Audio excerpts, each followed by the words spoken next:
You're telling me the baby has his exact eyes? Tiana Wells didn't respond, her gaze fixed on the stroller, on the small boy with curls like hers, skin a shade softer, but those unmistakable steel-grey eyes, the kind you didn't see often, the kind only one man had, Sterling Beck. Some secrets don't stay hidden, not when they have a face, and certainly not when that face is a carbon copy of a billionaire CEO who vanished before sunrise. Tiana hadn't planned for this. Not the night, not the man, and definitely not the baby. But here they were, 10 months later, one woman, one child, and now, the man she'd hoped to forget was standing right in front of her, looking at her baby like he saw a ghost. No words, just silence, and those eyes. Have you ever hidden something for so long that it started breathing on its own? That's what motherhood felt like for Tiana. She didn't hide Cairo because she was afraid of the man who fathered him. She hid him because the moment she told the truth, everything would change. She would no longer be just Tiana. She'd be that girl, the one who had a baby with her boss, the one who didn't speak up, the one who disappeared quietly, as if her story didn't matter. But her story did matter, because she didn't just fall into bed with anyone. She fell into bed with Sterling Beck, the tech world's reclusive billionaire, the one with a fortress-like gaze, the closed-door meetings, the employees who never knew if they were about to be fired or promoted. He was a man wrapped in rumors, cold, brilliant, dangerous in silence, but not that night. That night, he was human. It happened during a snowstorm. One room, one bed, a power outage, whiskey, laughter, a conversation that drifted into vulnerability, and a man who leaned in without warning. She could have pulled away. She didn't. She let him in, body and heart. By morning, he was gone. No note, no number, no goodbye. Just a hotel keycard left on the table, and an ache she didn't know how to name. 3 weeks later, nausea arrived. And then the truth hit like thunder. Sterling hadn't just left the room. He'd left a child behind. Would you yell? Cry? Stay silent? Tiana didn't do any of those. She just stood there, frozen, professional, unreadable, as Sterling Beck stared at her baby. At the birthmark on Cairo's wrist, the same one he had. His voice shook. Is he mine? She blinked, and the world tilted. The story begins in Seattle, at a luxury hotel called Miran Bay Resort, perched along the waterline like a modern glass fortress. It's where Tiana had been hired for her first major PR contract. It's where executives whispered about the big boss with reverence and fear. It's where Sterling Beck, hidden from press, feared by staff, made his quiet return during a crisis. Tiana had never seen him before that night. He'd been nothing more than a name in an email signature, until she was handed a single room key and told there were no other available rooms. What followed wasn't planned, but it wasn't forced either. And what came after, well, that's what you're about to experience. This isn't just a story about a CEO and a one-night stand. This is a story about what happens after the storm. When a woman chooses dignity over exposure, when a man faces the child he never knew he had, when second chances aren't given, they're earned. Because sometimes, the most powerful stories don't start with, "I love you." They start with, "Why didn't you tell me?" Have you ever kept something secret because the truth would hurt too much? Tell us in the comments. And don't forget to subscribe to Mr. Charles Stories. The journey is only beginning. The lobby smelled like cedarwood and expensive silence. Tiana Wells walked across the black marble floor of Miran Bay Resort, with her tablet in one hand and a travel duffel on her shoulder. She had reviewed the crisis report 3 times on the flight, and twice again during the Uber ride from the airport. Her pitch was tight. Her projections were solid. All she needed now was a quiet room to prep for tomorrow's presentation. It was her first corporate retreat as the lead PR strategist for Beck Technologies, and the biggest contract she had ever signed since launching her agency. She hadn't come to Seattle for drama. She came to deliver. But as she approached the front desk, she spotted trouble right away. The young receptionist's smile was tight.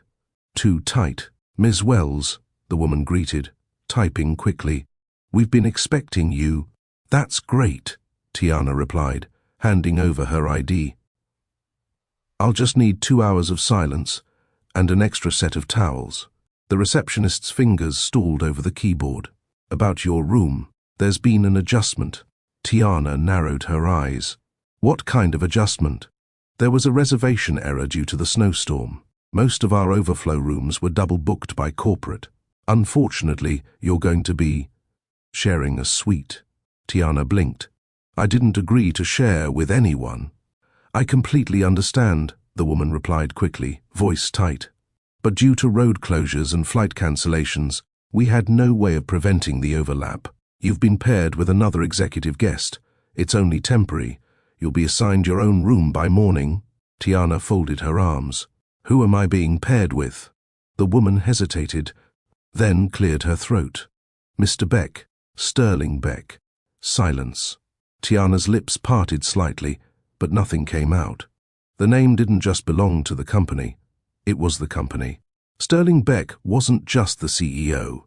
He was the myth, the shadow, the ghost investor who built one of the fastest-growing AI consulting platforms in the country and then vanished from public view. No interviews, no press, not even updated headshots on Google. Tiana had only exchanged emails with his assistant, never him directly. This man had been unreachable, unseen, and now she had to room with him? She glanced outside. Snow pounded the sidewalks. Her Uber driver had already left. "Fine," she muttered. "I'll sleep on the couch." Miran Bay's executive floor was silent, tucked away behind glass-etched double doors. The suite number was etched in silver, and as Tiana approached, she felt her heartbeat speed up. She tapped the key card. The door clicked. Soft jazz played from hidden speakers. She stepped in, suitcase dragging behind her, and froze. He was already there. He sat on the couch with his sleeves rolled to his elbows, a tablet in one hand and a glass of untouched scotch in the other. His hair was thick, dark, and slightly tousled, not messy, not perfect. His eyes looked up briefly from the screen and landed on her. Steel grey, just like the rumors. His voice was lower than she expected. "I didn't expect company. I didn't request it either," she replied coolly, dropping her bag near the wall. He tilted his head. "You're the PR lead, right?" "Tiana Wells," she nodded, remaining near the door. He glanced down at his tablet again. "I've read your projections. Impressive. You're ahead of schedule." "Good to know my sleep-deprived hustle is showing." There was a pause. He nodded toward the bed behind them. "There's only one. I don't snore. If you do, I'll survive." "I'll take the couch," she said. "No objections here." He returned to his screen. The suite was beautiful. High ceilings, minimalist decor, warm wooden accents. A single king-sized bed sat to the side, neatly made with white linen. Tiana grabbed a hotel throw and curled up on the corner of the couch, silently kicking off her boots. She opened her laptop and tried to focus, but the sound of Sterling's fingers tapping on the screen was all she could hear. A few minutes passed. The power flickered. Then, total blackout. Everything shut off. The music. The lamps. Even the heat pump. "Seriously?" Tiana whispered. Sterling reached for his phone flashlight. "It's the storm. Generator usually kicks in after 20. I need to review slides." He handed her a backup battery pack. "Use mine."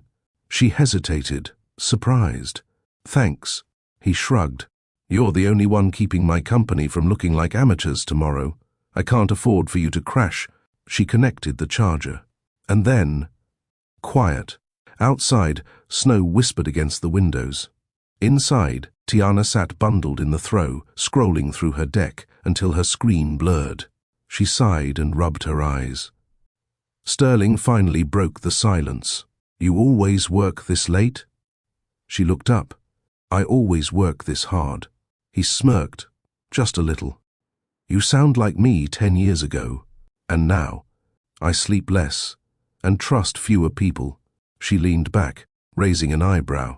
Is that what billions buy you? Sleep deprivation and trust issues? He chuckled, low, unexpected. No. That's what betrayal buys you. They talked. Not much at first, but the storm outside pushed them into quiet companionship. He poured a tiny glass of scotch for her. Just one. She sipped slowly. They covered music, childhood, how both their parents thought their careers were too unstable. He shared a story about his first failed startup. She told him about building her firm from her car during the pandemic. Somewhere in the lull between laughter and silence, their legs touched. She didn't move. He turned slightly toward her. His eyes studied her face, not in a hungry way, but as if memorizing it. Do people usually talk to you like this? He asked. No, she said. But I don't think you were always this cold either. He didn't answer right away. Instead, he reached forward, slowly, deliberately, and brushed a strand of hair from her cheek. Then he leaned in. She didn't stop him. Their lips met. Soft, careful, lingering. What followed wasn't a rush. It was quiet, intentional, the way someone loves when they think it's just once. No promises, no names whispered, just connection. By the time she drifted asleep, her head on the pillow beside his, the snow had stopped. But the storm inside her had just begun. The sunlight didn't wake her. The cold did. Tiana stirred under the hotel's white linen, blinking against the weak morning light that slipped past the tall glass windows. The snowstorm had calmed overnight, leaving a soft white blanket outside. The city quiet, the world paused. She reached out instinctively, half asleep. But the bed was empty. Her hand met only sheets, still warm but fading. She sat up quickly. The other side of the bed was untouched. No duffel, no jacket, no tablet. Just a hotel key card placed neatly on the bedside table. No note, no goodbye. Just silence. She swung her legs over the side of the bed, her breath caught halfway between disbelief and bitterness. For a moment, she just sat there, the night before, flashing in pieces through her head. The laughter, the scotch, the kiss, the softness in his voice, the way he held her like she was something fragile. She stared at the keycard. Room 1108. Temporary, just like everything else about him. Tiana stepped into the bathroom, splashed her face with water, and caught her reflection in the mirror. She didn't look broken. She looked like someone who made a choice, and was now facing the cost of it. The professionalism kicked in. No time for feelings. Not now. She had a presentation to prep. She wiped the mirror, tied her hair back, and forced her emotions into a steel vault somewhere beneath her skin. Downstairs, the Mirren Bay ballroom buzzed with movement. Waiters in black shirts circled with trays. Executives adjusted collars. The massive screen displayed the Beck Technologies logo in soft animation. Tiana walked in wearing a sharp blazer over a fitted black turtleneck dress, laptop in hand, heels clicking. She scanned the room. Eyes sharp, heart dull. No sign of Sterling. He was the CEO. He should have been here. But instead, one of the senior VPs, a woman named Marlene, approached with a clipboard. Ms. Wells. She smiled. Mr. Beck sends his regards. He left early for an off-grid site visit, but he'll review your deck personally later this week. Tiana blinked slowly. He left? Marlene nodded, moving on. And just like that, it was confirmed. No follow-up, no explanation, just vanished. She delivered the presentation flawlessly. Every slide on point, every metric ready, every projection precise. She ended with applause. Her client contact gave her a pat on the back. You saved our image. Your pitch went viral internally. You've got talent. She smiled politely.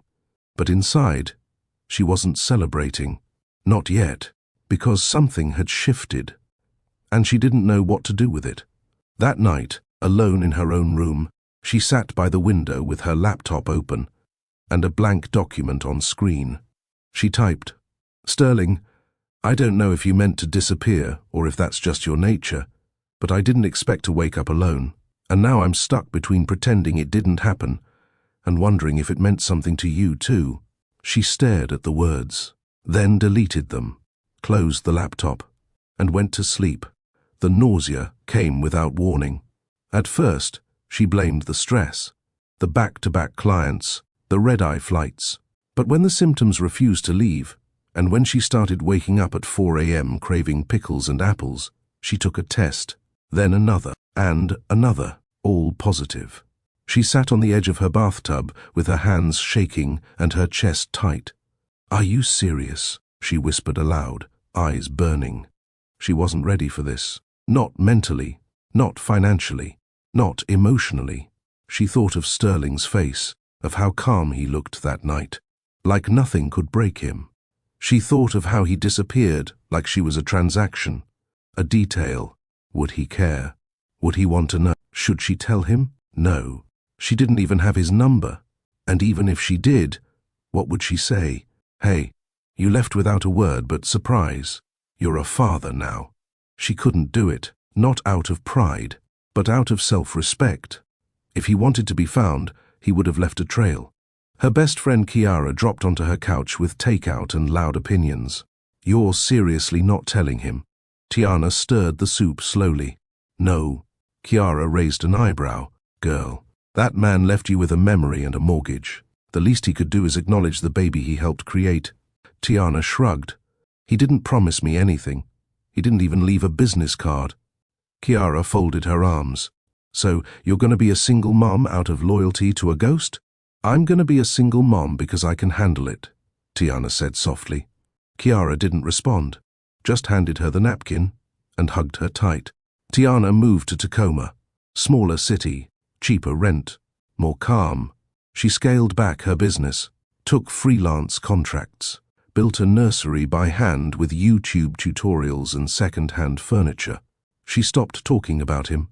And yet, when Cairo was born, and she looked down at his tiny face, her breath caught, because the baby had his father's eyes, steel grey, sharp, unmistakable, and right there, on the baby's tiny wrist, a faded birthmark, same shape, same spot. She didn't need a DNA test. She knew, and she would never forget. The birth certificate felt heavier than the newborn in her arms. Cairo Wells, just her name. No father listed, no questions asked. The nurse didn't press her for the missing signature. Tiana was grateful for that. Her hand trembled as she signed the line, not because she doubted her decision, but because it wasn't supposed to be this way. Cairo lay bundled beside her, swaddled in soft blue cotton, a wrinkled forehead peeking from under his hat. His eyes were still closed, but she already knew what waited behind them. Steel grey, a colour that haunted her in the quiet hours, that reminded her of one night, one mistake, and a man who never looked back. The hospital room was quiet except for the hum of machines and the occasional shuffle of nurses checking vitals. Kiara had gone home to pick up more baby clothes. Tiana had asked the staff not to notify next of kin, because there was no next of kin. Just her. Her body ached. Her mind felt like glass. But when Cairo stirred and let out a soft, broken cry, everything else disappeared. She reached for him, held him close, whispered, "It's just me, little man. But I got you." The first weeks were brutal. No sleep. No help. No breaks. She'd wake every 3 hours to feed him, her own eyes burning. She learned how to diaper him one-handed while replying to emails with the other. She pumped breast milk in the middle of Zoom calls. She rocked him while editing press releases. The world didn't slow down, so she didn't either. Clients began to disappear, not maliciously, just quietly. One said, "We need someone with more bandwidth." Another, "We're restructuring the team." A few ghosted entirely. She understood. She just had to adjust. She cancelled the Tacoma office lease, moved into a 2-bedroom walk-up above a small bakery, sold her car, kept the stroller, and got to work. Every morning, she strapped Cairo to her chest in a soft carrier and walked to the local co-op cafe, ordered the cheapest drink, and used their Wi-Fi to send proposals, apply for brand consulting gigs, and pitch local startups. Most days, her inbox was empty. But one email changed that. A small black-owned tech firm in Tacoma needed a PR consultant for a pitch. The budget was modest, the timeline short, but the job was hers. She took it, delivered it early, and they paid on time. That night, she bought herself a second-hand baby monitor and let Cairo sleep in his own crib for the first time. 2. Tiana Wells PR subject, March Media Stats, your slide deck ROI. She didn't expect to see Beck Technologies pop up in her inbox. It was an automated metrics report, probably forgotten after the retreat. But seeing the company name pulled her breath tight in her chest. She clicked. Open rate, 89% client satisfaction, 92% internal response, best pitch we've seen this year. And still, no message, no follow-up, no him. Some nights, after Cairo had fallen asleep, she'd look through the few pictures she had from the Miran Bay retreat. None of him. He was careful like that. But she remembered everything. His smirk, his voice, the way he looked at her before that kiss, like he was making a decision he wouldn't allow himself to make again. She whispered once, holding Cairo in the dark, "You're going to be better than he was. You're going to stay." The baby didn't understand, but her voice held steady, and sometimes, that's all a child needs. Rent, baby formula, diapers, heat. She made a spreadsheet to track expenses and debts, color-coded each client pitch, kept a notebook of local businesses that might need rebranding. But through all the hustle, her son remained her center. He didn't ask for anything, didn't know how heavy it all was. He just smiled. Big, gummy, sunshine smiles. And somehow, that made everything feel possible again. One afternoon, a box arrived addressed to her, no return label. Inside, in a soft baby blanket, a teether shaped like a miniature laptop, a note for Cairo, "Keep building." No name, no logo. But she knew. Sterling. She stared at the handwriting for minutes, her heart tight in her chest. He knew his name, which meant he had checked, or someone told him. But he still hadn't shown up. Kiara came over that evening and found Tiana sitting on the floor, holding the blanket, tears in her eyes. "He knows," Tiana whispered, "and he still didn't come." Kiara sat beside her. That man made a decision the moment he walked away from that bed. Whether he regrets it or not, Cairo is not a mystery. He's a miracle. Tiana nodded. But inside, her faith cracked just a little more. "I want to believe in second chances. I want to believe that someone like Sterling could change. But until he knocks on this door, I have to keep choosing Cairo, even when it's hard. Especially when it's hard." He didn't ask to be born with a secret wrapped around his wrist like a birthmark, but I can raise him to never feel ashamed of it.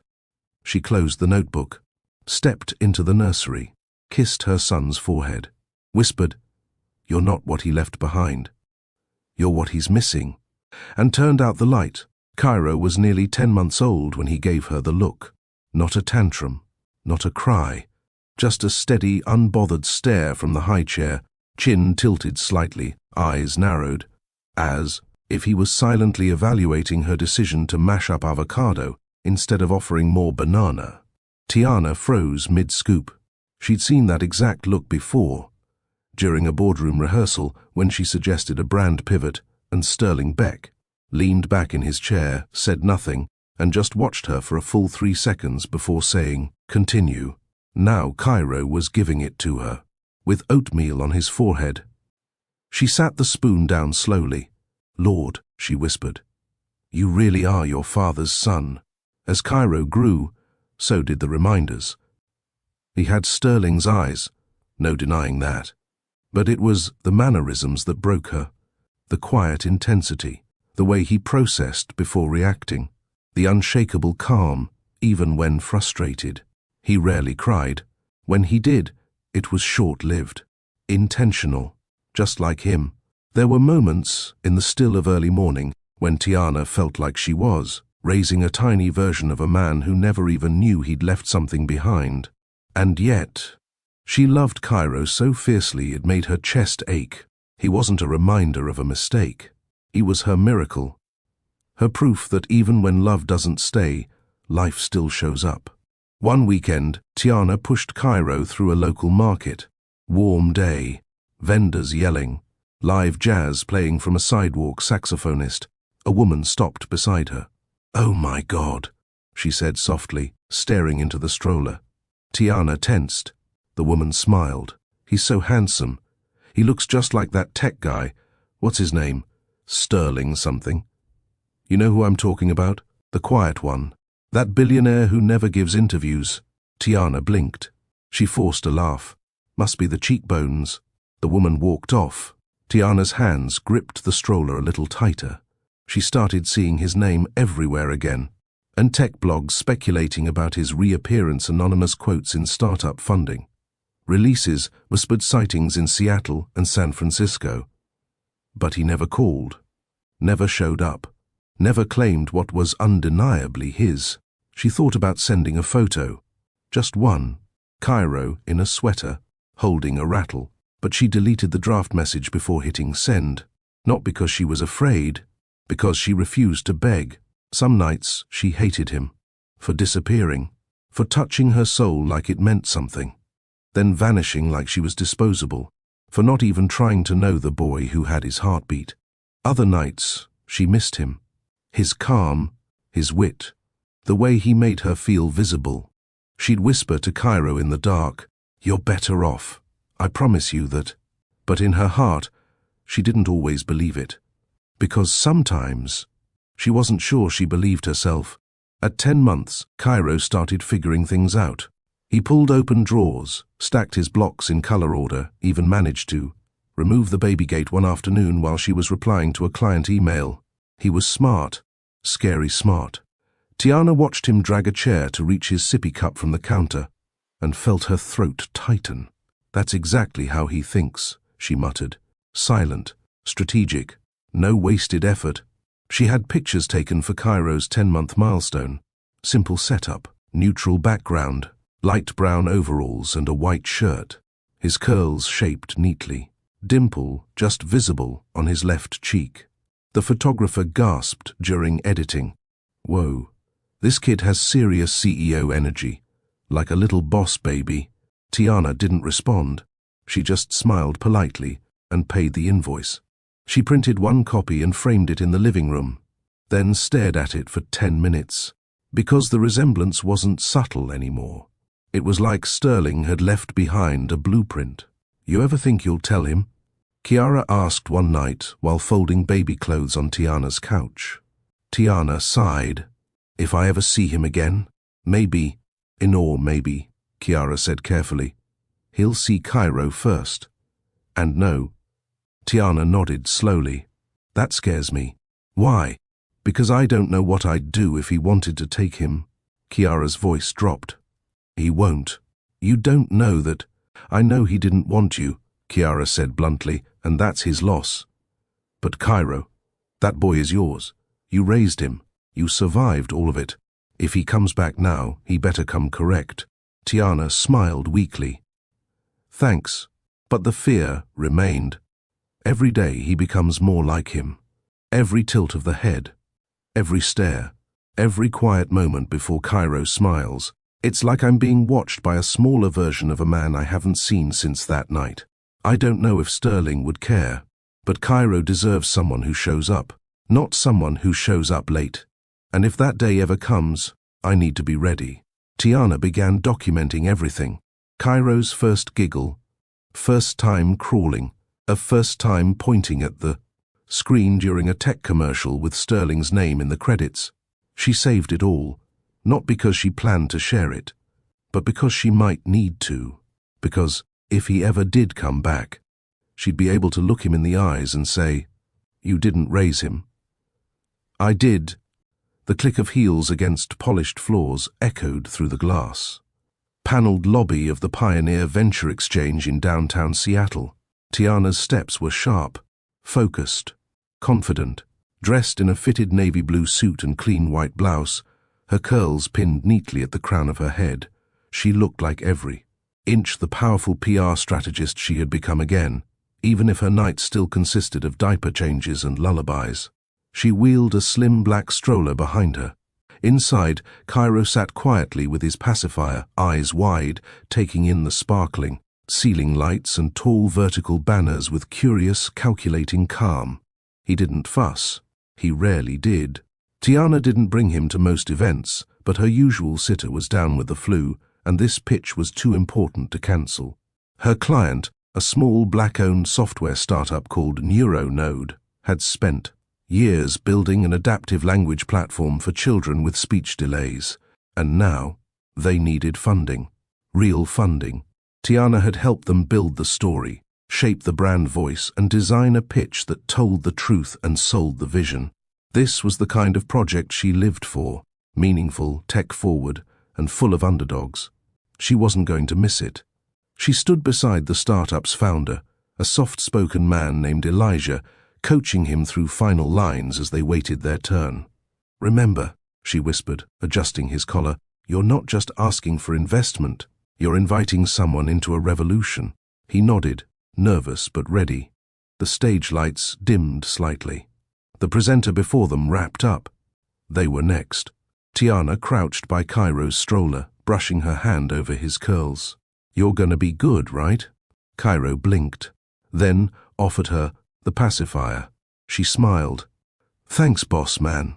The pitch was seamless. Elijah told the story of his own daughter, born with apraxia, how he spent 2 years coding a platform that would help children like her speak using pattern-based AI. Tiana advanced the slides and handled the audience Q&A like a seasoned political strategist. Every hesitation became a moment of clarity. Every skeptical glance turned into nods. Applause filled the room by the end. A few investors approached Elijah immediately. Tiana stepped back, took a sip of water, and finally let herself breathe. She turned toward the stroller. "See? We crushed it." But Cairo wasn't looking at her. He was staring at someone else. Tiana. Her spine locked. The air left her lungs before she could turn. That voice, low, even distinct, hadn't touched her ears since that night at Mirren Bay. But it was carved into her memory like an etching in glass. Slowly she turned, and there he was, Sterling Beck. He looked different, still sharp in his custom navy suit, but the sharpness in his face had softened, just slightly. His hair was longer. A faint beard lined his jaw. But those eyes, exactly the same. He glanced down at the stroller, then back at her. "I didn't know you were still in this field." She tilted her head, collecting herself. "I didn't know you were still using aliases." He looked amused for half a second, then followed her gaze to the event badge on his chest. "Elliot Black." She gestured to it. "That's bold, even for you." "I use different names at pitches," he said. "It's the only way to hear the real story without people performing for the checkbook." She folded her arms. "And you always walk up to the women you ghosted after one night, pretending you didn't disappear into thin air." He opened his mouth to speak. "But then—" Cairo made a small sound. A grunt, a sigh, and then he reached his little hand toward Sterling's pants leg, grasping air. Sterling glanced down and froze. His eyes moved from the soft curls to the round cheeks, and then to the eyes, his own eyes. The same color, same shape, same birthmark, faint and crescent-shaped on the inside of Cairo's wrist. Sterling didn't breathe for a moment. He slowly crouched. Cairo blinked at him, curious but calm. Sterling looked up at Tiana. "Is he mine?" Tiana's mouth tightened. She looked away. "Why didn't you tell me?" he asked softly, almost like a man trying not to shake apart. She pulled the stroller back slightly. "I didn't know how. I didn't even have your number. And after a while, I didn't think you'd care." "I would have—" "No," she cut in, eyes flaring. "You left. You didn't even say goodbye. I woke up to cold sheets and a keycard. You made a choice. I made mine." He didn't move. didn't speak. Cairo gurgled again. Sterling looked at him for a long beat, and for the first time since she'd met him, he looked unsure. Then he stood. "I want to talk. Now's not the time," she said, voice low. "And this isn't the place." He nodded slowly, stepped back, but his eyes stayed on the stroller for a beat longer than necessary. As she turned to leave, he pulled a business card from his coat and held it out. No words, just emotion. She took it, slid it into her bag without looking. He whispered, "I'll wait." Later, as she strapped Cairo into the car seat, she held back a scream. Her hands trembled on the buckle. Her breath came in shallow gasps. He had seen him, known immediately, didn't even ask for proof. She reached into her purse and pulled out the business card. Simple black, silver lettering. Sterling Beck private line. No email, no company, just a phone number. Her thumb hovered over the card. She slipped it into the glove compartment and drove away. Tiana hadn't planned on sleeping that night. Her body said yes. Her eyes begged for it. But her mind ran in circles too tight to escape. Every time she closed her eyes, she saw Sterling crouching beside Cairo. That look on his face, not shock, not anger, recognition. She had prepped herself for this moment months ago, and yet it had landed like a gut punch. The next morning, her phone buzzed. Unknown number, no voicemail, no text. She ignored it. She had work to do, a client to prep, a toddler to feed, and her own thoughts to bury. Cairo babbled at the corner of the living room, smacking two plastic blocks together. He looked up and grinned. Her chest tightened. Same dimple, same pause before the smile. Same man, remade in a much smaller body. Her office was humble, a two-room converted studio above a donut shop in Tacoma. The walls were painted soft grey, accented with white trim and brass fixtures she had installed herself. Her desk sat in front of a wide window with a skyline view blocked mostly by power lines. But it was hers, and every invoice she signed with her name meant Cairo had a roof, a bottle, and a chance. At 11:14 a.m., the intercom buzzed. She assumed it was a delivery. It wasn't. "Hi," came the voice through the speaker. Calm, unmistakable. "It's Sterling." Her hand hovered over the door release. He was supposed to disappear again. That was his pattern. Why was he back? She pressed the buzzer. He stepped in, wearing dark jeans, a blazer, and carrying a cardboard tray with 2 coffees and a brown paper bag. She raised an eyebrow. "You come bearing peace offerings now." He placed the tray on her desk. "I didn't want to come empty-handed. I don't drink mystery coffee." He lifted one. "Yours is black, 1 sugar." "I remember." She stared. "Impressive. I'm a CEO. Remembering details is kind of my thing." She exhaled, sat down. "You've got 5 minutes." Sterling didn't sit. He stood near the window, hands in his pockets, gaze low. "I didn't know," he said. "Back then, at the hotel. If I had, you would have what?" She cut in, voice flat. "Stayed, texted, claimed me, please." He flinched, just slightly. "I would have tried," he said. "You had your chance to try. I didn't disappear." "No," he admitted, "but I panicked. I left before I could talk myself into staying." She folded her arms. "And now?" "I'm not panicking anymore." As if on cue, Cairo let out a soft whine from the corner office nursery. Tiana stood, went to retrieve him, and came back holding the sleepy boy against her shoulder. Sterling stared, not in disbelief this time, in awe. Cairo blinked at the man, reached a small hand toward him again. Sterling stepped closer, slowly. "Can I?" Tiana hesitated. Cairo made the choice. He leaned toward Sterling's chest, arms stretching forward. Tiana let him go.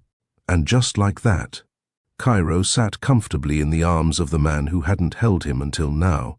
Sterling looked overwhelmed. Cairo grabbed his nose. Tiana didn't say a word. Sterling stayed another hour. They didn't talk about the night, not in detail. Instead, he asked about Cairo's sleep patterns, his favorite toy, His first word. Tiana answered.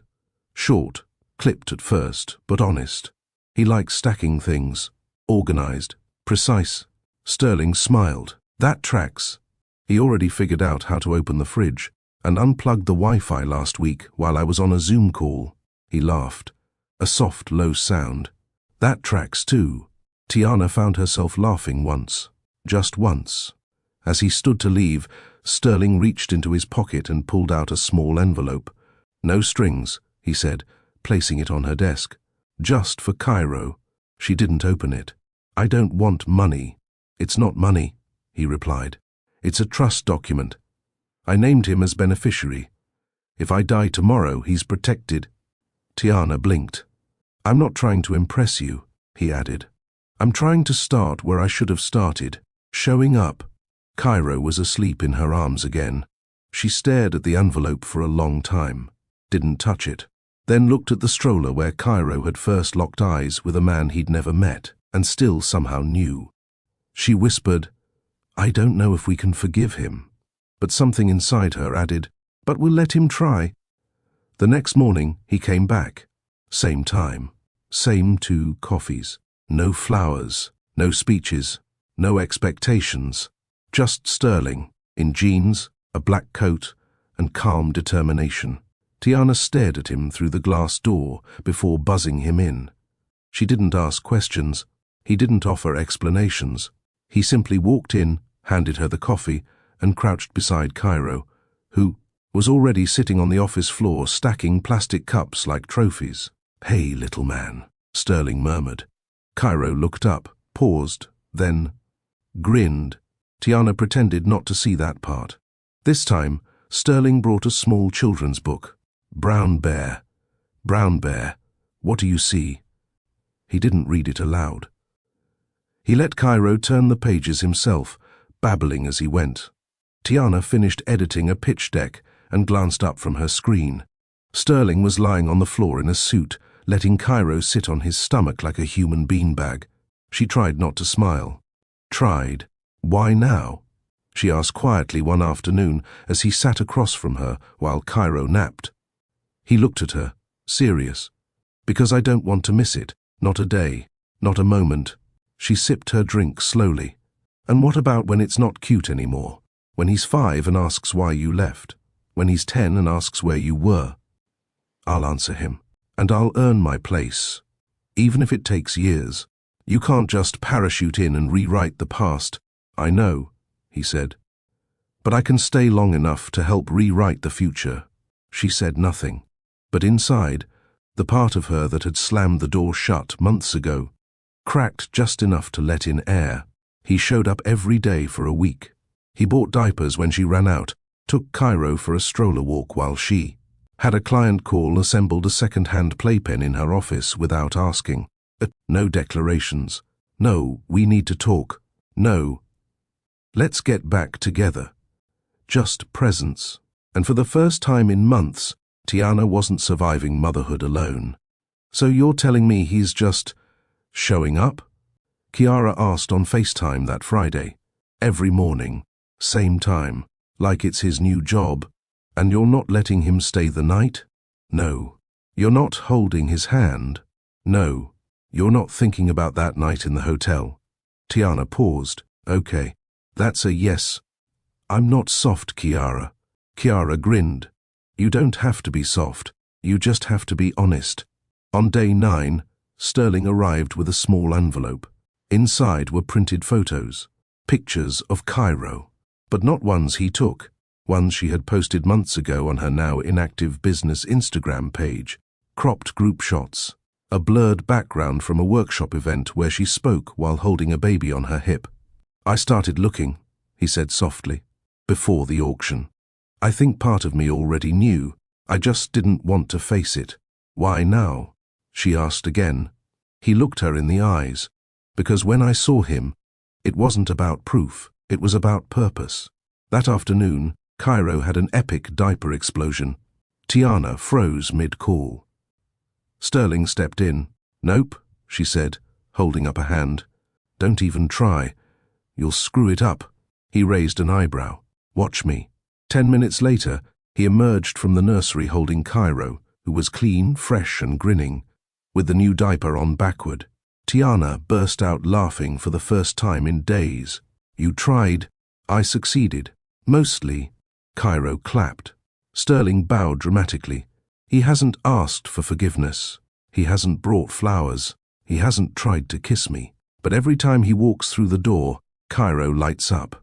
And that scares me. Because it means maybe we were never strangers. Maybe we were just unfinished."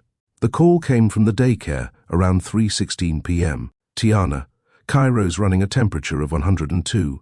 We've isolated him, and he's resting, but he needs to be picked up immediately." Tiana's pen dropped from her hand.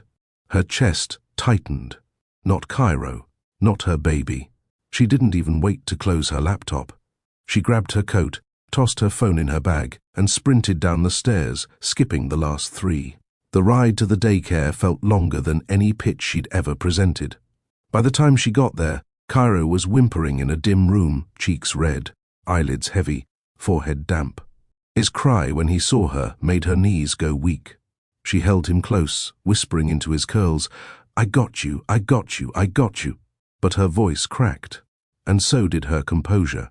Tiana bundled Cairo into fresh pajamas and laid him on the couch, a cool cloth resting on his head. She checked the thermometer again, 101.6. Still high. Tylenol barely helped. Her eyes darted across the living room like 1,000 warning signs blinked at once. She texted Kiara. No reply yet. She stood frozen in place, breathing too fast. Then came the knock, 3 slow taps. She turned to the door. It was him. Sterling stepped in, saw her face, and said only one thing. "What do you need?" Tiana wanted to scream, "I need you to disappear again so I can stop depending on you," but her mouth refused. She just whispered, "He's burning up." Sterling dropped his bag, walked over, picked Cairo up with such gentle hands, you'd think he'd done it 100 times. "I'll stay," he said. Tiana didn't argue. Sterling sat beside Cairo the entire night. He held a cool rag to his head, rubbed his back in slow, steady circles, whispered soft stories Tiana couldn't even hear. She watched from the hallway, arms wrapped around her chest. Her heart was loud, her thoughts louder, but Cairo was calm, and Sterling was still there. Around 2 a.m., Cairo finally drifted into a deeper sleep. Tiana walked into the room with a second blanket. Sterling was on the floor beside the couch, back against the wall, eyes heavy. "You could have left," she said softly. "I didn't want to. No one asked you to stay. No one had to." She sat beside him. They said nothing for minutes. Just listened to Cairo's breathing. The quiet filled the cracks that words couldn't reach. Then she whispered, "I panicked too, you know. When I found out." He looked at her. "Why didn't you tell me?" "Because I didn't know what you'd do, and I couldn't risk your silence being the answer." His jaw tightened. Not in defense, in shame. "You were right," he said. "I was broken. I thought disappearing would protect you from who I was." She shook her head. "It only showed me who you weren't ready to be." Around 4 a.m., Cairo shifted and let out a quiet sigh, not in distress, just sleepy protest. Sterling reached out, adjusted the blanket, and kissed his forehead. Tiana watched him and didn't stop herself from feeling it this time. Something real, something steady, maybe for the first time. She dozed off beside him on the floor, backs against the couch, heads leaned to opposite sides. Not lovers, not strangers, just 2 people bound by a boy who hadn't asked for perfection, only presence. And this time, he stayed. Cairo's fever broke by sunrise. Tiana checked his temperature for the 4th time in 2 hours, and when the reading finally landed at 98.9, she released a breath so deep it felt like months of pressure left her lungs. Sterling was still there, sitting quietly on the floor with Cairo tucked against his chest. Tiana leaned on the doorway, arms crossed. "I think we survived." Sterling glanced at her, tired-eyed but smiling. "We make a good team." She didn't reply. But she didn't deny it either. Cairo drank a bottle and fell asleep again, this time in his crib.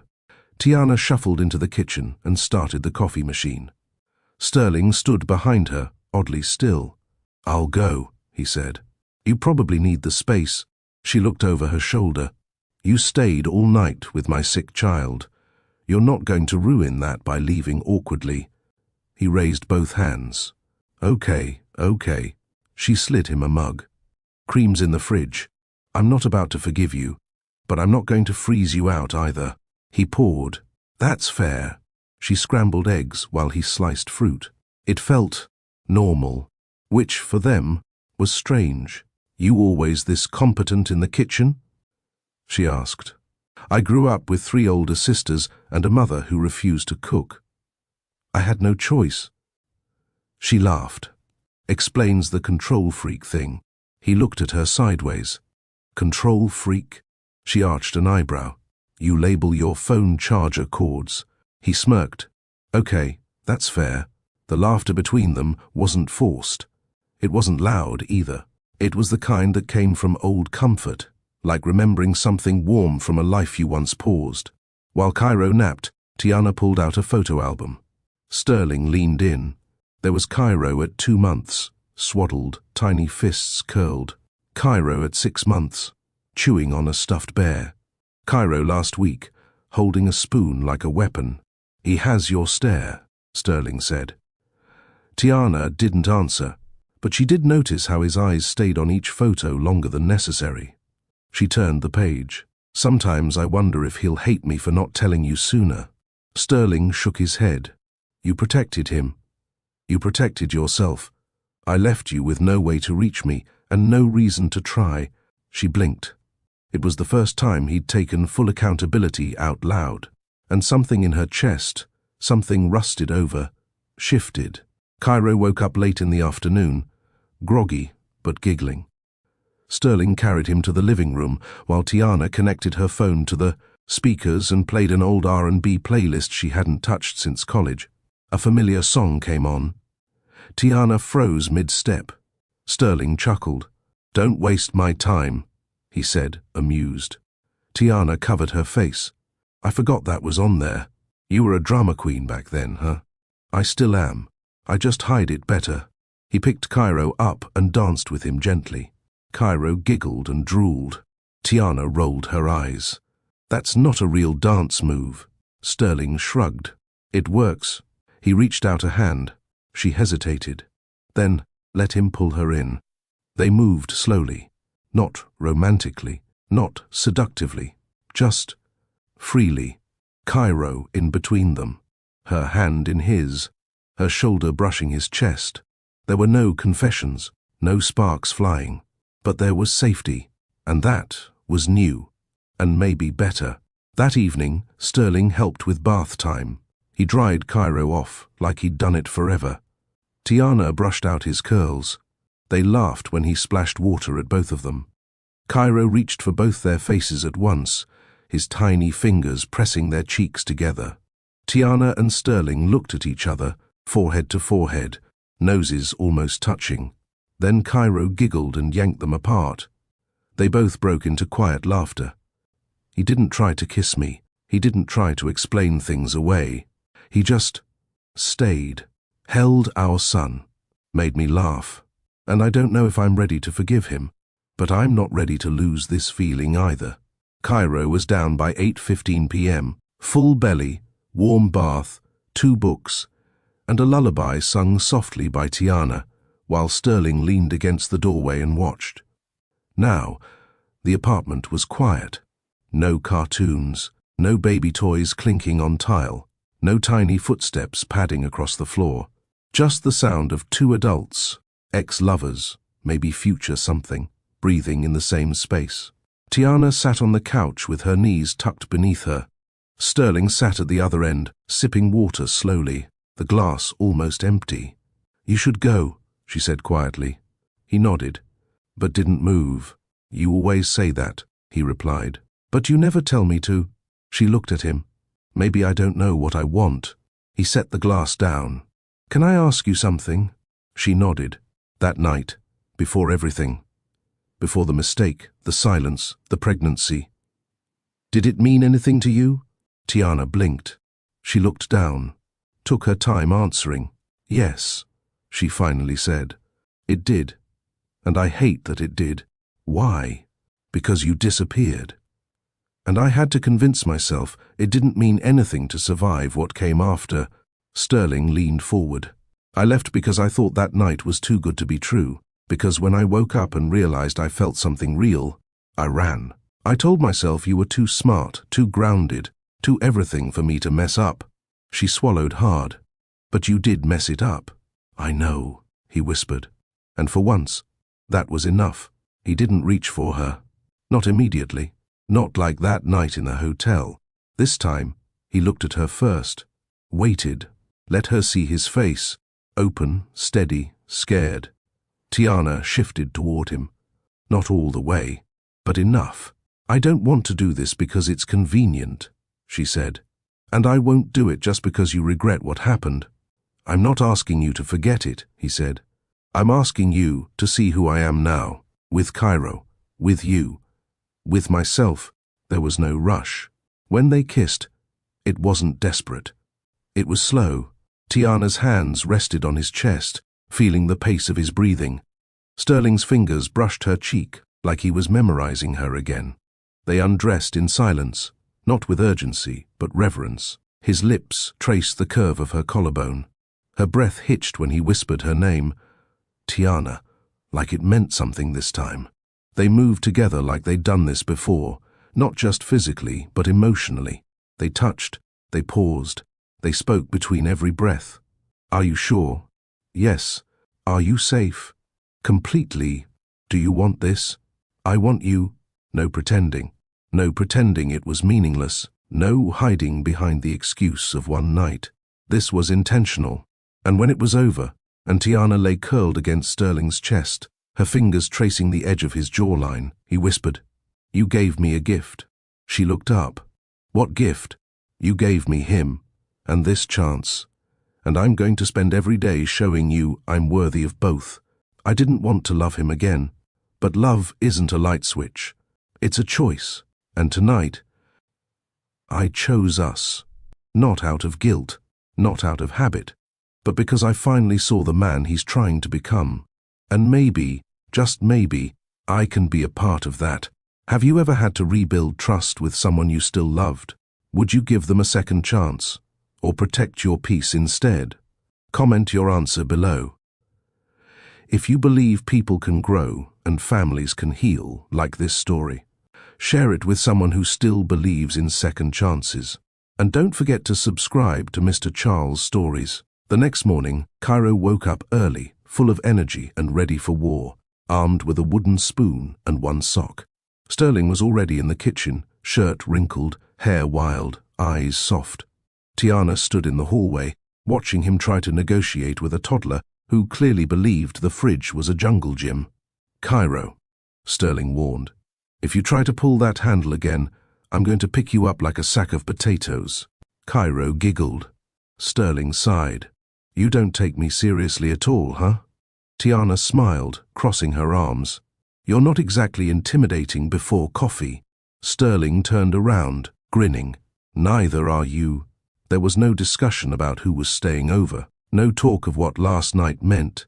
Sterling simply made 2 cups of coffee and asked where the peanut butter was. Tiana passed it to him without comment. This was the new rhythm, and it was easy. Cairo chewed toast while Sterling cut fruit. Tiana reviewed a media plan with one hand and spooned yogurt into Cairo's mouth with the other. They were functioning like a team, like a household, like a family, but no one said the word out loud. Later that week, Tiana and Sterling took Cairo to the store. It was a simple trip. Diapers, wipes, fruit pouches. Sterling pushed the cart. Tiana carried the list. Cairo babbled nonsense while chewing on a package of baby wipes. A woman passed by and smiled at them. Beautiful family, she said softly. Tiana hesitated. Sterling didn't miss a beat. Thank you. He looked at her like he was asking a silent question. She didn't answer, but she didn't correct the woman either. Sterling didn't just play dad, he became one.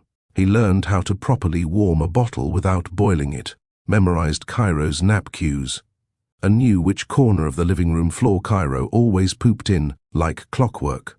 One afternoon, Cairo fell and bumped his head. Not serious, just a toddler tumble. Sterling scooped him up first, held him close, whispered something Tiana couldn't hear. Cairo stopped crying almost immediately. Tiana watched from the kitchen doorway, something tightening in her chest. It was admiration and fear, because the more Cairo relied on Sterling, the more she did too. "You look different," Kiara said during a visit. "Different how?" "Like you're breathing again." Tiana shrugged. "I don't know what we are. I don't even know what he wants." Kiara raised an eyebrow. "Does he act like he wants you?" Tiana paused. "Yes." "Then maybe stop trying to label it and just live it, one day at a time." One evening, rain tapped gently against the windows. Sterling had just finished changing Cairo's pajamas. Tiana stood watching as he carefully brushed out the boy's curls. "He'll probably need a haircut soon," she said softly. Sterling smiled. "Let's not rush it. He looks older every week."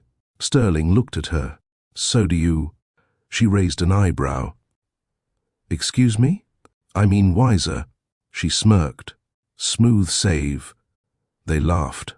And in that moment, the tension that had once lived in the corners of the room was gone, replaced by a softness neither of them could deny.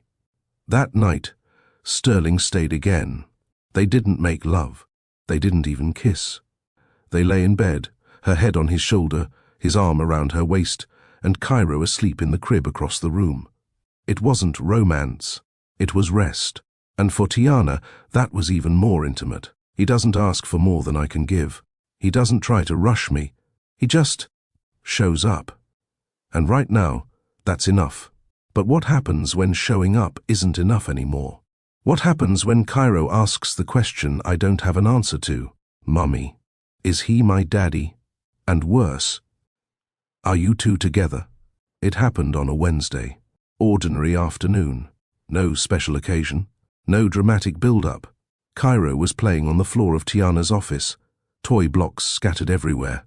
Sterling sat cross-legged beside him, pretending to build a castle, but mostly just handing Cairo the pieces he liked to throw. Tiana was across the room, editing a brand brief for a bakery client. Her eyes were on her screen, but her heart turned sharply the moment she heard it. Dada. Silence swallowed the space. Sterling froze mid-reach. Tiana's fingers paused on the keyboard. Cairo clapped, proud of himself, and said it again, louder this time. "Dada." Then pointed right at Sterling. Sterling's throat tightened. His mouth opened, but no words came out. He looked at Tiana. She didn't move, didn't blink, didn't breathe. Tiana closed the laptop, stood slowly, walked over to them, and crouched beside Cairo, who was now holding a rubber block like a trophy. She didn't say anything to Sterling. She just kissed the top of Cairo's head and whispered, "You're smart. Too smart." Then she stood, walked into the kitchen, and gripped the edge of the sink like it was holding her up. Sterling followed a moment later. "Did you hear that?" he asked softly. She didn't look at him. "Of course I heard it. I didn't even tell him to call me that." "I know." He stepped closer. "You okay?" She turned around, eyes calm, voice quiet. "No, but I will be." Sterling didn't press her. Instead, he picked up Cairo, walked him to the nursery, and sat with him until he fell asleep. Then he returned to the living room. Tiana was seated on the couch, knees pulled up. He sat beside her, not touching, not speaking, just waiting. And then, finally, she spoke. "He's never said that word before," she said. "Not once. I believe you." "So now what?" Sterling leaned forward, elbows on his knees. "I don't know," he said honestly. "But I know I want to be someone he can keep calling that." She turned toward him. "You already are. But I want to be it the right way. There's no perfect way, Sterling. You missed the birth. You missed the first steps. You missed the first laugh. But you're here now. That counts." "But He waited. She swallowed hard. What about me? For the first time, she wasn't asking about co-parenting. She was asking about them. Sterling nodded slowly. I want this. Us. Whatever this becomes, do you? I don't want to raise a child I love with a woman. I'm still scared to say I love. Her eyes flickered. She sat very still. You love me. I did that night, he said softly. I just didn't have the courage to admit it. Tiana looked down. And now? Now I'm ready to say it out loud. To you, to Cairo, to the world. They didn't sleep together that night, not physically. But they curled up on opposite ends of the couch with Cairo asleep between them on a pillow. A cartoon played low on the TV. Tiana stared at the screen, then whispered, Dada, huh? Sterling smiled. Better late than never. He's Cairo's father now, not just by name, but by action. And maybe he's something more to me too. But if I give him my heart again, it's not going to be like last time. It won't be borrowed. It won't be temporary. This time, I want the man who stays. Tiana reached for her phone the moment she woke up. No missed calls. No texts. No good morning. She turned over, arm brushing against empty sheets. Cold. Untouched. Sterling was gone. Cairo was already babbling in the crib, chewing on his stuffed lion. She picked him up slowly, but her mind was elsewhere. Had Sterling left in the middle of the night? He wouldn't do that. Not now. Not after everything. She checked the kitchen. No note. Checked the front door. Locked. Garage. His car was gone. So was he. And the silence burned. At 10:17 a.m., her phone vibrated. Sterling, emergency board meeting, flew out to Seattle. I'll call later. That was it. No, I miss you already. No, I hated leaving like that. No voice memo with Cairo's name in it. Just sterile facts. Tiana sat on the edge of her bed, staring at the message. Suddenly, she wasn't a woman who had grown. She was the same girl in the hospital bed, 7 months pregnant and alone. The same girl who gave birth with no father in the room. The same girl who waited and waited and waited. For a man who didn't come. She bit her lip to stop it from trembling. You're not her anymore, she whispered. You're not her anymore. In the bathroom, she looked herself dead in the eyes. No more crying over this man, she said. He said he wants to be here. So act like it or leave again. But her voice cracked on the last word. He called that night. 11:42 p.m. She answered on the second ring, but her tone was ice. You left without saying goodbye. I didn't want to wake you. You didn't leave a note, or a kiss, or a whisper. Just silence. Sterling exhaled. I messed that up. Yes. But it doesn't mean I'm gone, Tiana. I'm here, just not there. She stayed quiet. I panicked, he admitted. The board was threatening to vote me out. Investors were angry. I was missing calls. I needed to fix it. You could have told me. You're right. I'm not asking to be your priority, she said, voice shaking, but I won't let you make me feel invisible again. Sterling was quiet for a long time. I know how much I've already cost you, he said. But if you give me the space to fix this, I'll prove to you that I can show up even from miles away. The next morning, a delivery showed up at her door. Inside, a box of Cairo's favorite storybooks, a blanket from the hotel embroidered with the initials CWSN, and a note. This was on the bed. I couldn't sleep. I missed your warmth. Sterling. That night, she texted him back. Don't run when it's hard. Run to me instead. He replied immediately. That's the plan. T always. Sterling didn't text her when he landed. He knocked. No warning. No, I'm on my way. Just a soft knock at the door. Tiana opened it and stared at him. Black coat. Tired eyes, luggage behind him. But his hands were full. Cairo's stuffed lion in one hand and a bag of her favorite pastries in the other. I missed you both, he said softly. They sat in silence over coffee. Cairo played on the rug, babbling at his reflection in the window. I hated leaving like that, Sterling said finally. But I had to prove to them I could be in charge, without falling apart. And what about proving it to us? Tiana asked. To me and Cairo. Sterling nodded slowly. That's why I came back. You want honesty? Tiana said, setting her cup down. I bled alone. I pushed alone. I named him alone. Sterling didn't interrupt. But I never stopped waiting for you. And that was the part I hated most. That I still held space for you in my heart. He looked down. You're not the only one who hated you for that, he whispered. Cairo pulled himself up, using the side of the couch. Tiana's breath caught. He took one shaky step, then another, straight toward Sterling. Sterling dropped the toy in his hand and opened his arms. Cairo landed in them, falling forward. Both men laughed, one full of baby joy, the other full of silent shock. Sterling looked at Tiana. Did I miss his first step? She shook her head, smiling. That was it. Then I won't miss the next ones.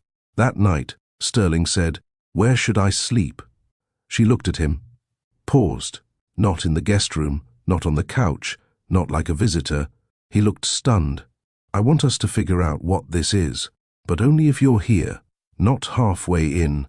I'm not going anywhere, he said. But we'll do this on your terms. She nodded. And Cairo cried that night, teething.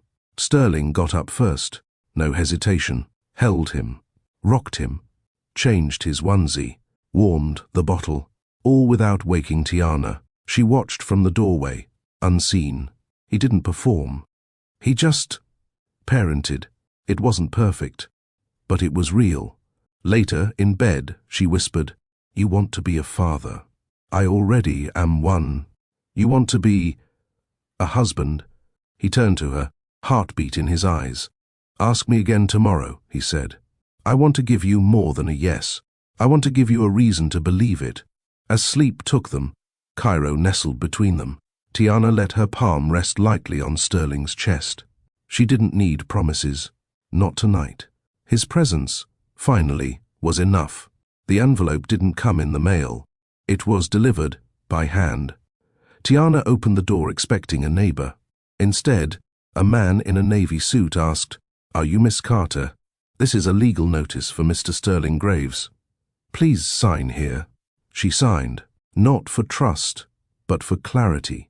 Sterling walked in minutes later and froze when he saw the envelope. Tell me you didn't sleep with her while we were apart, Tiana said coldly. Her name was Remy Lasker. High profile, trust fund money, luxury branding executive, and very public ex-fiancé of Sterling Graves. The letter claimed Cairo's existence threatened Remy's personal brand. If Sterling didn't confirm paternity through legal testing, she would file a character defamation suit. She wants to make sure Cairo isn't a publicity stunt, Sterling explained bitterly. Tiana stepped back like she'd been slapped. A stunt? Tiana didn't raise her voice. She didn't cry. She just said, You told me you were done with her. I was, Sterling said. But I didn't erase our past. I left things messy. I was weak. I let her feel like there was still a thread. Tiana folded her arms. And now she wants to tug it and unravel everything I built alone. Sterling didn't argue. He drove to the lab with Tiana and Cairo the next morning. Cairo giggled in the back seat, unaware that a cotton swab would soon decide whether his father deserved to call him son. Tiana held his hand tight the whole time. Not for him, but for Cairo. I'm not afraid of the truth, Sterling said quietly. You're not. But I'm afraid of the circus that follows it, she replied. 2 days later, the headline read, Sterling Graves, secret baby or PR plot. Fiancé breakup timeline raises eyebrows. Tiana slammed her laptop shut. I didn't sign up for this, she muttered. You didn't sign up for me either, Sterling said. But you still opened the door. Cairo crawled toward them with his lion in hand. A reminder, innocent and pure, of what was real. Sterling's publicist called in a panic. Damage control. We need an official statement. Family photo. Soft interview. Lean into the redemption arc. Sterling declined. My family isn't a performance. He turned to Tiana.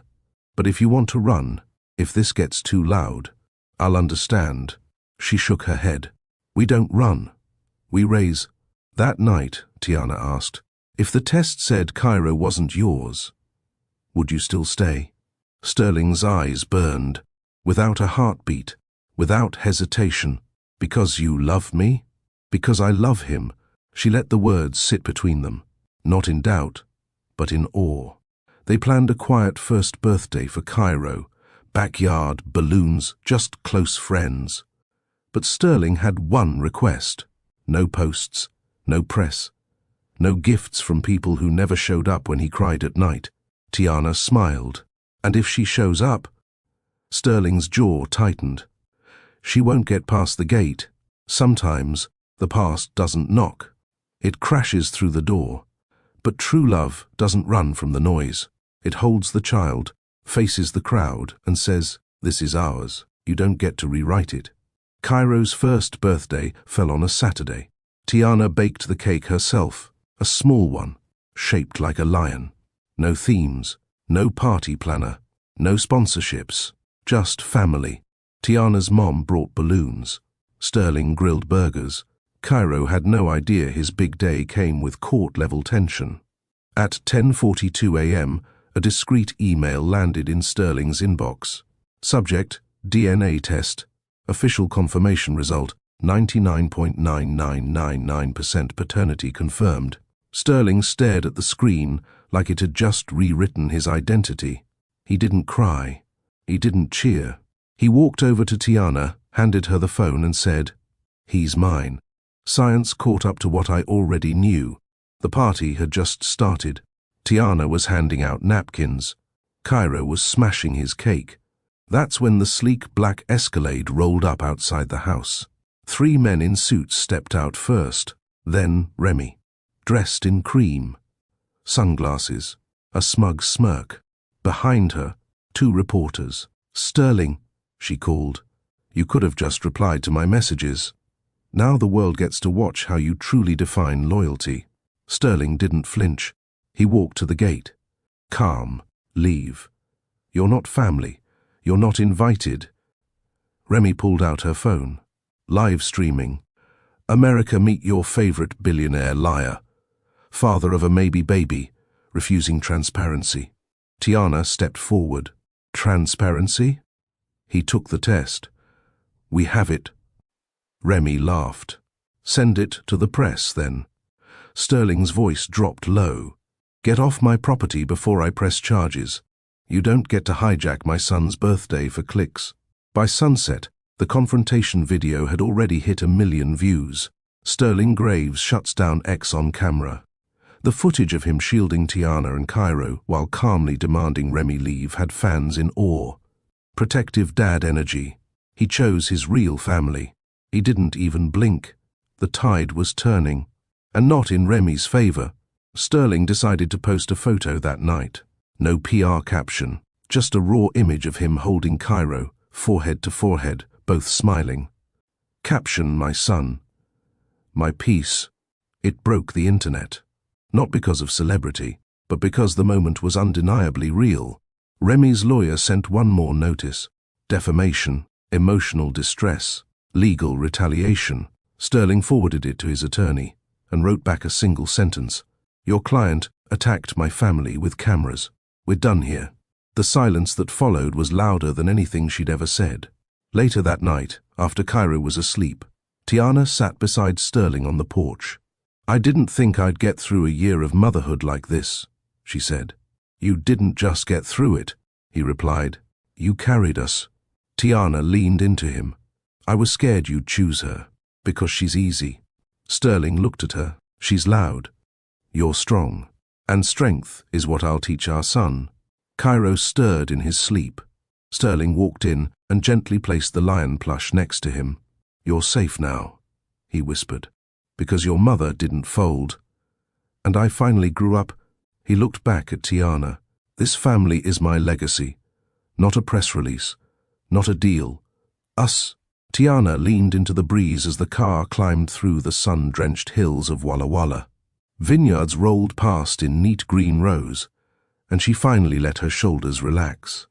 No assistants, no schedules, no phones. Just her, Sterling, and Cairo, finally sleeping peacefully in his travel car seat after fussing most of the drive. "You look like your brain's still back in Seattle," Sterling teased, gently, one hand on the wheel, the other reaching to squeeze hers. "I'm trying to believe this is real," she murmured. "It is," he said, "and no cameras, no press, no one watching us. Just wine, stars, and you." The vineyard estate belonged to a friend of Sterling's who owed him a favor. A weekend alone had sounded like a fantasy when he first proposed it, but now that they were here, it felt like the world had finally slowed to their rhythm. The estate manager, a soft-spoken woman named May, handed them the keys to the private guest house and pointed them toward a walking path that led straight into the heart of the vineyard. "There's a fireplace inside, wine in the cellar fridge, and the baby monitor connects to every room," May said with a wink. "You'll enjoy yourselves." Sterling carried their bags, while Tiana lifted Cairo out of the car. He blinked up at the bright sky and then reached out with his tiny hands toward a patch of fluttering butterflies. Tiana smiled.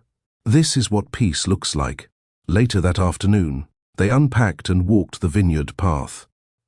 Cairo babbled in his stroller as the couple held hands and tasted samples from the grapevines. Sterling was different here, relaxed, more open. He wore jeans and a loose white shirt. No watch, no phone, no armor. They found a wooden swing tied to a large tree, and Sterling pushed Cairo gently as he giggled. "I never thought I'd enjoy something this simple," he said.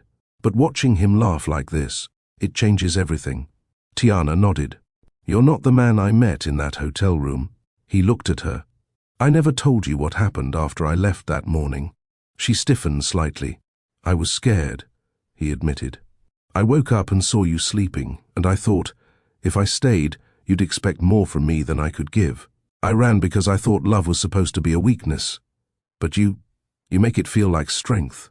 Her lips parted, but she said nothing. "I don't want to run again," he added. "Not from you, not from him." They stood quietly, the air between them filled with truth.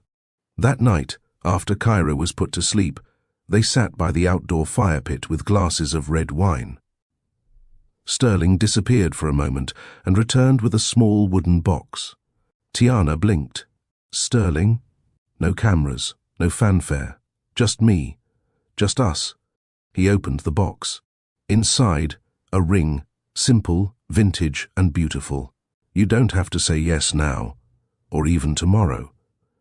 But when you're ready, I want you to know I am—" Tiana's throat tightened. She closed the box gently, resting her hand on top. "Ask me again tomorrow.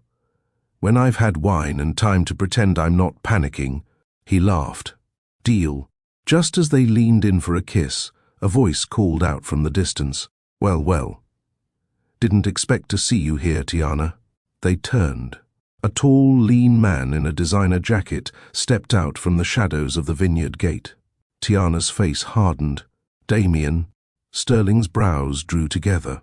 "You know him?" "Unfortunately," Tiana said. "He was once a client. And a mistake." Damien smiled with that arrogant ease Tiana hadn't missed. "You didn't return my messages. Guess now I know why."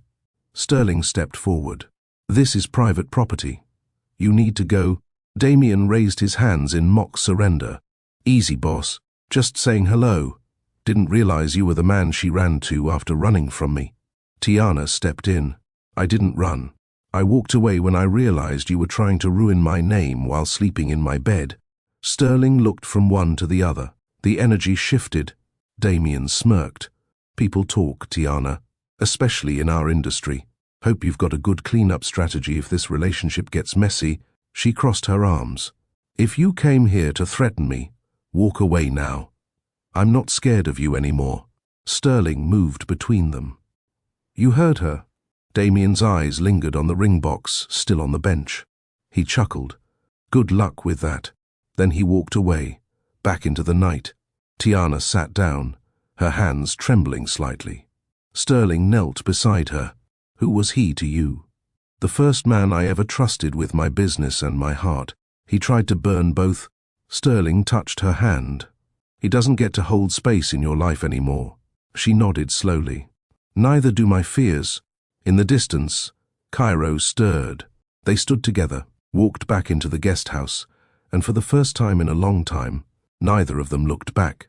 Chapter 9, Part 2. If you love me, stay. Tiana sat at the edge of the bed, the engagement ring still in its box on the nightstand. The vineyard's peace had long faded into the tension Sterling's voice left behind. He had gone to take a call, saying he needed air, but she knew that wasn't all. Outside, the sun was dipping behind the grapevines, casting amber shadows across the wooden walls of their cabin. Cairo was asleep in the other room, safe and unaware. Tiana could hear the soft hum of crickets starting to rise. She stood, opened the door, and stepped into the cool air. Sterling was leaning against the wooden railing, looking out at the distant hills. His shoulders were tense. I didn't mean to ruin the night, he said without turning. You didn't, she replied. I just wasn't expecting him. They were quiet. The breeze carried the scent of crushed grapes and soil. I wanted this trip to be perfect, Sterling said. I thought maybe we could step forward without the past crawling in. You can't always control what shows up, Sterling, but you can choose how you react. He turned to face her then. So, what's your choice, Tiana? She looked at him for a long moment. You said something earlier, that I was your clarity, but I need to know something before I say yes to this ring. Anything? If your investors tell you I'm a liability, if Cairo somehow makes headlines, will you still choose us? He walked over slowly, placing his hands gently on her arms. There's no investor, no shareholder, no scandal that outweighs my family. Her voice cracked. Say that again. You're my family, he said. You and Cairo. She closed her eyes, leaning into his chest. Then stay. Not for a press release, not to fix guilt. Stay, because you love us. Stay through the noise. I'm not leaving again, Tiana. I couldn't if I tried. They stood like that for minutes, letting the sky turn violet above them. Back inside, Sterling laid the ring box gently in Cairo's crib, beside a small stuffed animal. For you to give her when you're old enough to say, Dad picked this. Tiana watched him, eyes misted. I don't need a grand proposal, she whispered. But I need a present man. You have one, he said. Now and always. Later that night, Cairo stirred and began to cry. Tiana moved to rise, but Sterling was already there. He scooped Cairo into his arms, holding him close against his chest. Shh, he soothed. Daddy's here. Cairo settled. Tiana watched from the doorway, realizing that this was no longer the man who left her in silence months ago. This was a man unlearning pride, unlearning perfection, learning family. She walked over and placed her hand on his back. He turned, kissed her forehead, then her lips. You're doing good, she said. With him, with me. He nodded. I'm learning from the best. Their second night in the vineyard didn't need candlelight or toasts. It was full of bedtime lullabies, tiny socks on the floor, and soft laughter in the dark. Love lived in the ordinary now, and for the first time in a long time, Tiana wasn't scared of forever. Chapter 10. Full Circle. Part 1. The press conference wasn't just a headline, it was a statement, but as Sterling Beck stood backstage, adjusting his cufflinks and glancing at the velvet curtains before him, it didn't feel like a business strategy. It felt like truth finally catching up to the life he now lived. Tiana stood beside him, holding Cairo in her arms. The baby tugged at her earring, oblivious to the significance of the moment. Tiana's nerves were hidden under a calm expression, but Sterling could feel them radiate from her body. I still can't believe you're doing this, she whispered. Sterling leaned down and kissed the top of her head. If I'm going to be the man you and Cairo need, it starts with telling the world the truth. The curtain lifted. Flashbulbs erupted. Questions flew like arrows. The buzz of journalists, photographers, and corporate suits filled the ballroom. Sterling stepped forward with Cairo on his hip. Tiana followed, standing to his right. They looked like a family, not perfectly packaged, not rehearsed, but real. He raised one hand. The room quieted. I'm Sterling Beck, CEO of Beck Technologies.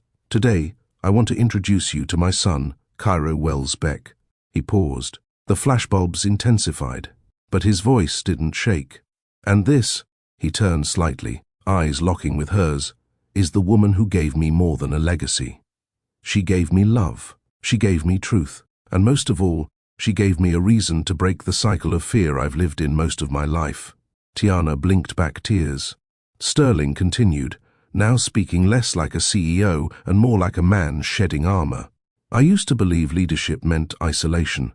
That strength meant hiding emotion. That success meant never admitting need. But I was wrong. He glanced down at Cairo, whose chubby hands now gripped the microphone. This little boy doesn't care about my net worth. He cares that I show up, that I hold him when he cries, that I dance like an idiot to make him laugh, that I change his diaper when Tiana's too tired. The room chuckled. Sterling's voice softened. This is what matters. Not image, not stock prices. People, family, truth. The applause started slowly, then built, then roared. Cairo banged the mic in rhythm. Sterling leaned down, whispered, "You're stealing my moment, little man." The laughter grew louder.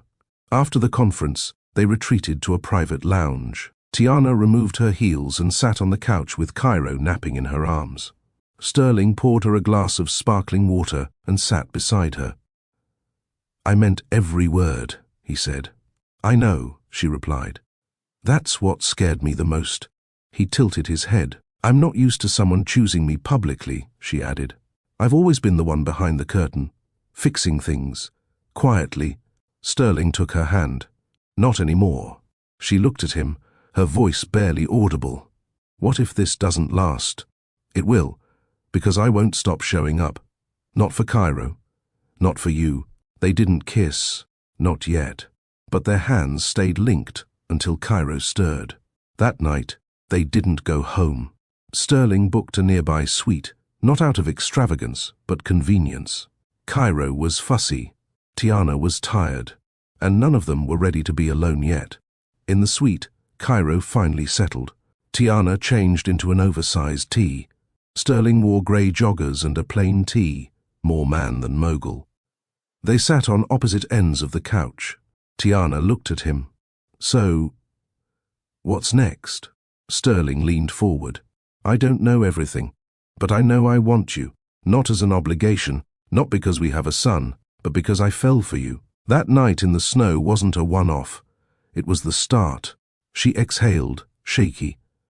"I've been guarding my heart," she admitted. "So have I. But maybe we can lower the drawbridge. Together." Silence lingered, soft, unrushed. Tiana moved closer. Cairo stirred in his crib, but didn't wake. Sterling opened his arms. She stepped into them. They stayed like that, skin to skin, truth to truth, until the silence said everything they were too scared to voice. Morning came with sunlight and baby babble. Sterling woke to Cairo's tiny hands smacking his cheek. "Good morning to you too," he muttered, groggy. Tiana laughed from the bathroom. It was messy. It was real. And for the first time in a long time, it felt like home. Chapter 10, Part 2, Beyond the Legacy. The press conference had ended, but the ripple effect was just beginning. That night, articles exploded online. Headlines screamed, "Sterling Beck reveals secret son." Others spun stories about Tiana, some praising her poise, others digging for any drama they could find. But inside the townhouse on Spruce Lane, none of it mattered. Tiana was curled on the couch in sweatpants, her laptop glowing in her lap as Cairo slept across her chest. Sterling sat nearby, shirt sleeves rolled up, watching them both with something close to reverence. "We should get out of town," he said softly. "Somewhere quiet, just the three of us." Tiana didn't look up. "They'll still talk. Let them." She closed the laptop and sighed. "You really mean that? You're not worried what the board thinks?" "I'm not a puppet, Tiana. I never was. I've always built things on my terms. That includes my life." She studied him for a beat, then nodded. "Okay, a week. That's all I can afford away from my clients. Sterling grinned. Then, I'll make it the best week of your life. They flew to a private estate in Oregon's wine country, a gift from one of Sterling's early investors. The house sat on a hill overlooking rows of green vines and wildflowers. There were no cameras, no headlines, just them. Cairo ran barefoot in the grass while Sterling grilled lunch. Tiana kicked off her sandals and joined their son. They raced. They tumbled. They laughed. For the first time since giving birth, she felt her muscles relax. That evening, they watched the sunset wrapped in one blanket. Cairo slept between them. Tiana leaned into Sterling's side. "I was scared I'd never have this," she whispered. "You gave it to me first," he replied, "when I didn't deserve it." A beat of silence passed. "What now?" she asked. "We build whatever we want. Marriage, a home, another kid if Cairo doesn't drive us crazy." She laughed. "You're getting ahead of yourself." "Am I?" he said, pulling out a small velvet box. Tiana blinked. "Sterling, I'm not asking for perfection. I'm asking for your yes when you're ready. I'll ask again whenever you need me to." She didn't open the box. She didn't need to. She wrapped her hand around his. "Start by staying." "That's what I need tonight." He leaned in and kissed her forehead. Always, they didn't make love that night to celebrate. Instead, they lay tangled in sheets, whispering future dreams, while Cairo snored softly beside them. It was enough. It was everything. Weeks passed. Her agency gained traction. Sterling learned how to pack a diaper bag without forgetting wipes. They hosted Sunday dinners with Kiara, took family photos, built routines. The chaos became sacred. One evening, Tiana stood in front of her bathroom mirror, staring at a fresh pregnancy test. 2 lines, clear as day. Her heart raced, but not from fear. This time, she wasn't alone. She walked into the living room, held up the test and raised one brow. Sterling's eyes widened, then lit up. "Again?" She nodded. He crossed the room, lifted her off the floor, and spun her gently. "This time," she whispered against his ear, "we do it from the start, together."